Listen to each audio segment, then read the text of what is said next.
bienvenue, merci d'être avec nous sur Big Web TV. C'est parti pour les yeux dans l'actu du mercredi 28 mai 2014.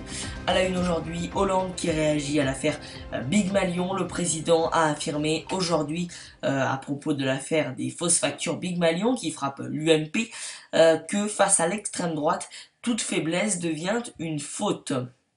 Quand il y a une extrême droite, et depuis longtemps, qui elle peut tout se permettre, et qui est là, et qui saisit toutes les opportunités, toute faiblesse devient une faute.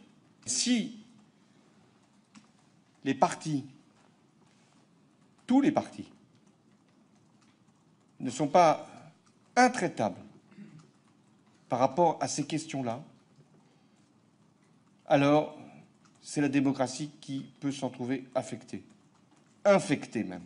Et le rôle du président de la République, dans ce moment-là, dans cette situation, c'est pas de s'inviter dans la vie des partis politiques, c'est de fixer des règles, c'est de faire respecter la loi. Depuis 2 ans, j'ai mis les questions de transparence au cœur des décisions publiques. Et quand il y a eu un certain nombre d'affaires, il n'y a pas eu de temps perdu pour les régler.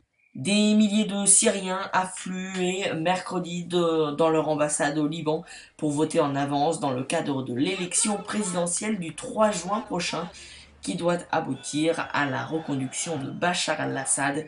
Tout cela se passait donc au Liban. En Chine, dans le pays de la contrefaçon, Chongqing célèbre le faux en allant jusqu'à copier les immeubles et les monuments étrangers, comme le mémorial américain du mont Rushmore, comme vous pouvez le voir actuellement, c'est assez incroyable. Et puis le ministre des Affaires étrangères, en collaboration avec la Fédération française de football, a présenté aujourd'hui au siège du journal L'Équipe le guide du supporter pour le mondial de foot de 2014 qui débute le 12 juin.